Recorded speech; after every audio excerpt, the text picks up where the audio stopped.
Fala, seus cachorros, beleza? Eu sou o Edu, bem-vindo ao Fugirinhas. Já peço o seu like aí, por favor, deixa o seu like. Vamos falar aí da chegada do Rogério Ceni. O Crespo caiu, o Rogério Ceni chegou. O que aconteceu no São Paulo, tá? A gente vai falar sobre isso, mas antes peço o seu like, por favor, se inscreva no canal se não for inscrito e conheça meu canal do Santos, tá certo? O link está aqui na descrição, o primeiro link da descrição é o canal do Santos, o segundo link da descrição é o canal do Corinthians do Pepe, tá? Os dois links estão aqui, se inscreva lá, cada 10 mil inscritos, uma camisa de presente pra vocês. E tô pensando quando bater 100k, dá um Xbox Series S aí pra galera, mano.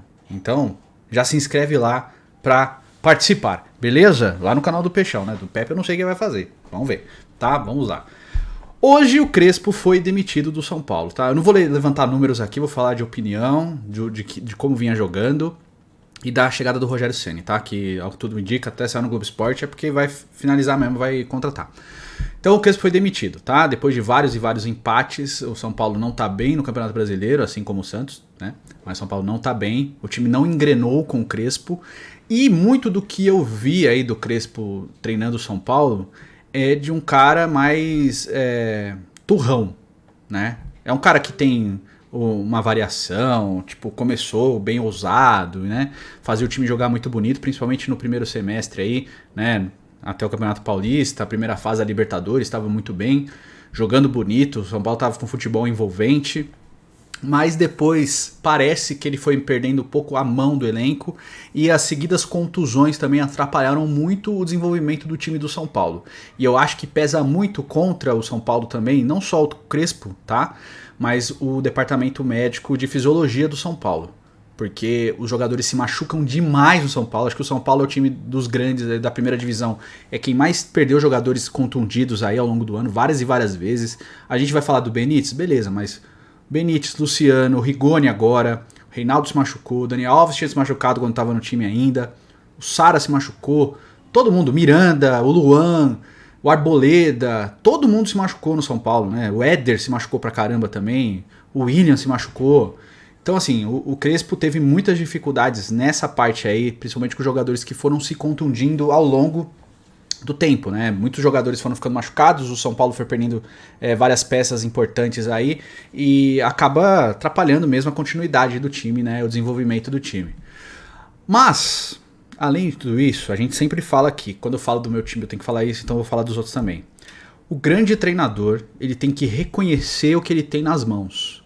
Eu sei que o Crespo tem uma metodologia de trabalho, ele gosta de jogar no 3-4-3 ou no 3-5-2. Beleza, a gente entende isso.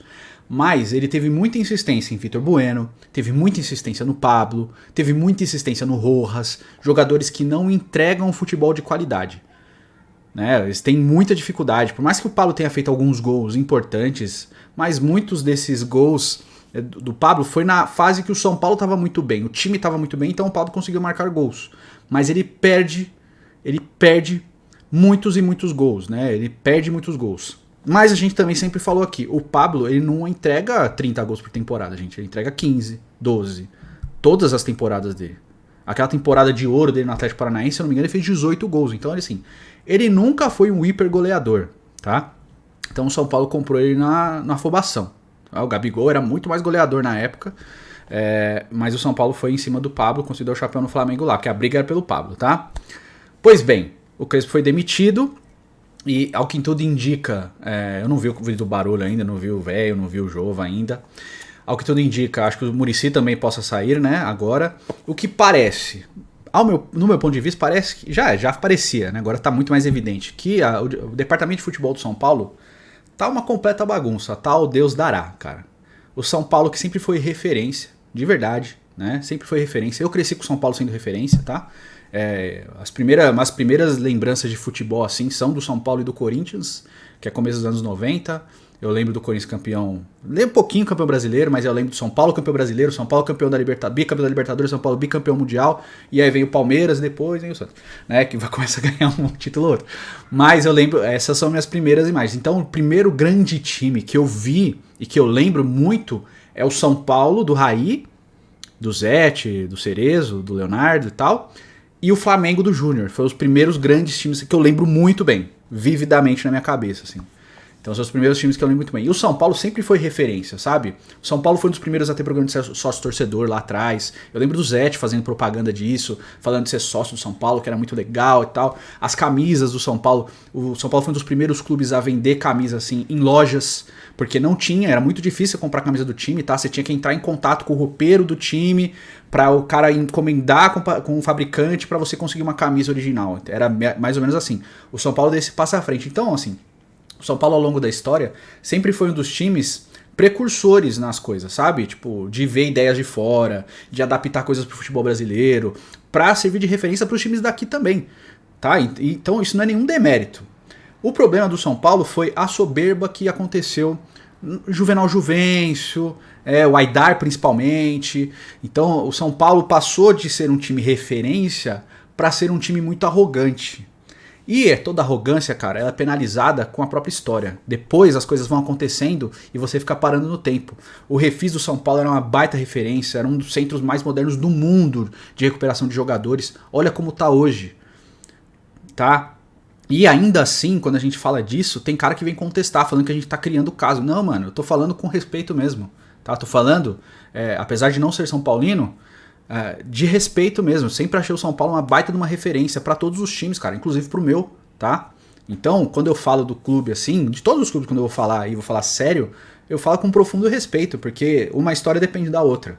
Ninguém é campeão sozinho, ninguém faz história sozinho. Um time depende do outro pra fazer história. Sem a rivalidade, sem a competição, ninguém chega a lugar nenhum, cara. Então, por isso que eu tô falando com o maior respeito. O São Paulo parou no tempo, de verdade. O meu time parou no tempo, o São Paulo parou no tempo, o Corinthians parou no tempo, o Palmeiras não. Né? Então, acho que teve uma quebra bem ali naquela parte do São Paulo do Aidar falar que o Palmeiras estava se apequenando, que na verdade foi o contrário. O Palmeiras começou a ascender e o São Paulo começou a apagar. Então, parece que foi uma quebra ali. O Allan Kardec indo pro São Paulo, o Wilson indo pro São Paulo, sabe? Estrutura e tal. E essa arrogância meio que penalizou o São Paulo ao longo dos anos, tá? A partir de 2012, naquela Sul-Americana, também parece que tem uma maldição ali, tá? Esse título paulista foi só pra falar, pô, acabou o jejum, tá? Porque assim, hoje o campeonato estadual não tem o mesmo peso de antes. Ele tem peso pra quem ganha sim, tá? Não vou falar que não é importante, mas ele não tem aquele peso gigantesco. Antes os times priorizavam o estadual. O estadual era o campeonato importante do ano, porque ele era muito longo. Só pra eu ter ideia, o estadual de 78, ele durou quase um ano, cara. Ele foi acabar no meio de 79, pra você ter ideia de quão grande eram os estaduais. Então, tem tudo isso, tá? Agora, o Rogério Ceni está de volta. Essa bagunça que eu vejo o São Paulo, eu vejo o Rogério como o cara para que as críticas não venham tão pesadas. Porque o São Paulo recontratou o seu maior ídolo, né? Ou um dos seus maiores ídolos da história. E hoje ele vai ser técnico do time de novo. Pela matéria que eu li, ele nem pretendia voltar a ser técnico, mas é o São Paulo, né, cara? É o time dele. É o time que ele jogou a vida inteira. É normal que ele queira treinar o São Paulo. É normal que ele queira voltar ao São Paulo. Porém, o Rogério Ceni não se provou no Cruzeiro e nem no Flamengo o suficiente que se esperava que ele fosse, tá? Ele fez um grande trabalho no Fortaleza, sim, com todos os méritos e todo o respeito do mundo, mas no Cruzeiro ele foi horroroso pela gestão de elenco, talvez não tanto por tática, mas por gestão de elenco, e no Flamengo o que dá a entender é que também foi por esse caminho. Ele tinha muito material humano e ele não conseguiu desenvolver o suficiente desse material humano. É só a gente olhar pro que o Renato faz no mesmo time e pelo que o Rogério faz. O que teve de diferença nesse time? Chegou o Kennedy, chegou o Andreas Pereira. Só que o Rogério Ceni tinha o Gerson, entendeu? Então, o Rogério Ceni tinha praticamente o mesmo time do Renato. O que mudou? É a tática? Não é só a tática, cara. É a gestão de grupo. Talvez no São Paulo ele consiga ir ser grandão, porque eu acho que o negócio do Rogério, tá? E eu gosto muito dele, até falei, eu gostaria que ele tivesse treinado no meu time. Eu olho pro Rogério e ele tem que ser o cara. Só que em qualquer time que ele chegue, tirando o São Paulo, ele não é o cara. Entendeu? No São Paulo ele é o cara. Então aqui, no São Paulo, você tá falando comigo, você tá falando com o Rogério Ceni no São Paulo. Então baixa a tua guarda aqui, porque aqui eu sou grandão. E né? Multicampeão, né? Tricampeão brasileiro, bicampeão da Libertadores, ele tava numa das lá, né?